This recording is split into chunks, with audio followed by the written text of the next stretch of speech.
Hello, it's Rebecca here from Precious Pages Papercraft, and I'm back to share a layout today for Peartree Cutfiles. And I'm using another one of the August Pearscriptions. So if you didn't catch my video earlier in the month, Pearscriptions are the monthly subscriptions to Peartree Cutfiles. So you can either pay for a digital subscription or a pre-cut subscription. And each subscriber will receive 5 exclusive cut files. So these will never be available for general sale in the store. They are exclusive to Pearscribers. And for this layout, I've chosen to use the Been There, Done That cut file. So you get 2 kind of separate sections to the file, and it's got 4 little Polaroid frames as well. So I'm going to use 2 of those and back them with my photos.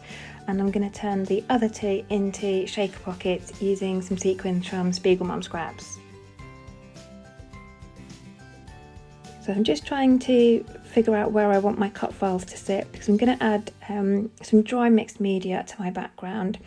So I've got another of the Peartree cut files here. This isn't a Pearscription fund. This one you can find in the store for general sale. I think it was called Cloud Borders, and I like to use it as a stencil to add clouds to my background. So this is the second time I've used it for this. And I'm using a distress ink in Salty Ocean. I tried Tumble Glass at first, but it wasn't showing up enough. So I've changed to Salty Ocean. It's a bit more of a slightly darker blue. And I'm just using a blending brush over the top of that cut file there. Not going too mad, as you can see, just enough colour to just go over the edge of it and it leave that lovely cloud imprint on my background. And I'm going to do that the whole way down the page, just to add a bit of detail to the background.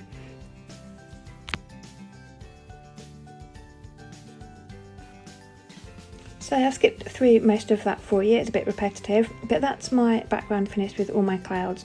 And I just want the cut files to sit on top there. So these photos are of my mum and my little boy at the park. It's the first time he'd seen my parents in almost a year, thanks to lockdown. So they came to stay with us from the Isle of Wight, and we went to the park after school one afternoon, and he kept making my mum go down the slide with him repeatedly. So I thought Been There, Done That worked quite well for these. So like I said, I've just used 2 photos for the Polaroid frames, and then the other 2 I'm going to turn into shaker pockets. So I've cut some acetate to size, or just a bit bigger than I need. I will trim it down. And I'm just adding some double-sided sticky tape all the way around the back of that frame, and then I will stick the acetate down on top of that, and then I can just trim around that and tidy it up a bit. But I do want to make sure it's all stuck and there's no gaps, because I don't want that falling off. I'll just end up losing my shaker pocket. So I'm just making sure that there are no gaps in that tape. Again, just skip through the rest of that for you. So I've got my acetate stuck down to the back and trimmed down to size. And now I'm taking some craft foam and cutting it into really thin strips, just to have on the back of my Polaroid frame there. So this is what creates the pocket for the sequins to sit in. So I've cut it as thin as I can so that it can't be seen from the front of the cut file. And again, really important not to have any gaps when you do this. If you have gaps in your foam, then your sequins are all going to fall out, which is not ideal. So I'm using a mix here by Spiegelmum Scraps. It's called Dreamland, and it's got oranges, pinks, yellows, greens, some blues, lots of different colours that you'll see in my photo. But I wanted to add a bit more green, so I've pulled out another set. This is called Guac It Real Good. And I'm just picking out some of the greens, trying not to get the little avocados, because I don't really want those in this layout. I'm just pulling out some of the shades of greens, and I'm really making these shaker pockets quite full. They'll still have a bit of movement, but I wanted them to be quite full because I didn't want them to all sink to the bottom. I wanted you to be able to see the colours in those frames. And then I'm going around the edge of that foam with some quick dry glue. This stuff's brilliant for shakers, it does dry it quite quickly. And just putting that all the way around the edge. And then I'm going to stick some white cardstock to the back to hold everything in place, and then I'll pop that to the side and leave that to dry for a bit. It was a previous layout I made for Spiegelmum Scraps. I turned my shaker pocket over too soon and it hadn't quite stuck, and it all kind of fell apart on me. so I don't want to repeat that. I decided I wanted to add some splatters to my background just to give it a bit more interest and fun. So this is a distress ink. I think it's Mermaid Lagoon I've used for that. It's again more of a darker shade of blue, almost turquoise, and just added some splatters to my background. And then I'd taken a quick break, and then when I came back to my desk I forgot to hit record, which is just typical. But luckily I realised quite soon on. So what I'm doing now is the letters from inside my cut file, so the word been and done. I've taken the letters off of my cutting mat and I'm just adding some shading to those. So I'm using the Mermaid Lagoon Distress Ink again, and I'm trying to create an ombre effect on the letters so that it's lighter at the top and moving down into darker at the bottom. So I just apply almost an even coat all over the letter, and then I work from the bottom up, pressing darker, trying to get that colour a bit more vivid at the bottom. And I just go through and do that for all 8 of those letters.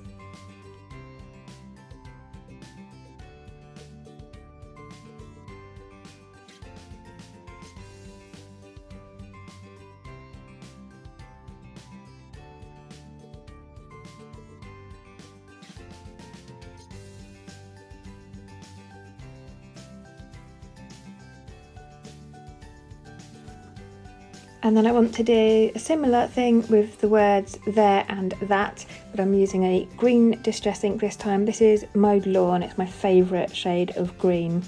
And again, just creating an ombre effect by doing an even coat all over and then coming in at the bottom, adding more colour to darken the bottom areas off. Trying my hardest not to get it on my Polaroid frames. And this is just a blending brush I'm using. Not expensive at all. I got a set off of Amazon. I think I've got about 8 brushes, all in different sizes, but they work really, really well for doing dry mix media like this.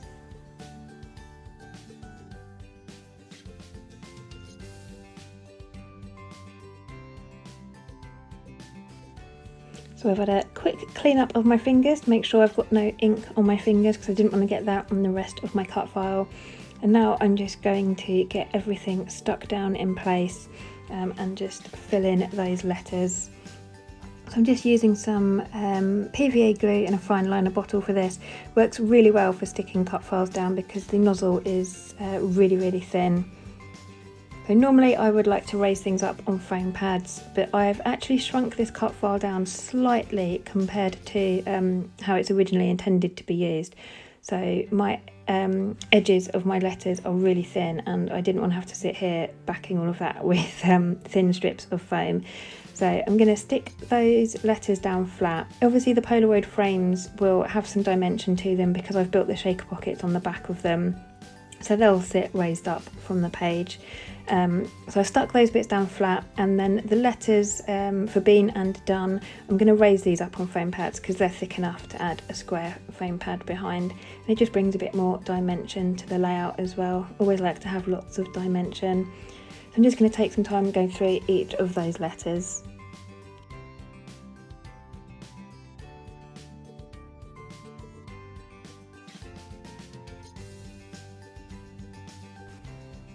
So that's my cut file all in place now, and I'm just going to add a few embellishments. I'm not going to go too mad because I don't want to cover up a lot of my cut file. So I'm using Cocoa Vanilla Studios Sunkissed collection. I've got a couple of floral clusters here that I've fussy cut from one of the patterned papers. I've kind of tried to stick them under the letters of my cut file, and I've raised those up on foam pads.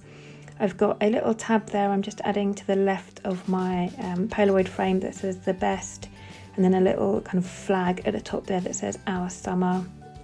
And then a couple of other bits that say feeling fine and be happy, and they're all kind of the right colours for this layout, so that's why I've selected those pieces. So I just had a very quick look through the collection. I just wanted a couple of smaller bits to add on, but there wasn't really anything fitting, so I've just left the collection for now. I'm not going to add anything more from that collection to the page, but I do want to add some of my Peartree pieces. So these are felt hearts. I've got 2 different sets here I'm using. One's a kind of turquoise and teal set, and the other one's the green set. And I'm using mainly the glittered pieces. It's glitter felt. They're absolutely stunning, so sparkly, and I love the glittered pieces. But I've also got a couple of the ordinary felt ones as well on there without the glitter, just to bring a bit more bling to my layout. And again, they were the right colours for my colour scheme, so they worked perfectly. And then I'm just going to finish off my layout by trimming off 1/4 of an inch around each of the edges of my background, and I'm going to distress those edges with my tool there. And then I'm going to stick that down to one of the patterned papers from the collection. So it's kind of like a marine greeny teal sort of turquoisey colour somewhere along those lines, and I'm just going to stick that down to just like that basically, but I'm going to go off a camera and do that. I want to gut the middle of that page out. But that is my layout complete. So thank you very much for joining me today. I will leave a link in the description box to the Pearscriptions sign up page on Peartree Cutfiles, and also a link to the Peartree Cutfiles Facebook group, so you can come over and join us if you're not already a member. But again, I'll leave you with some close-ups. Thanks for watching, and I shall see you next time.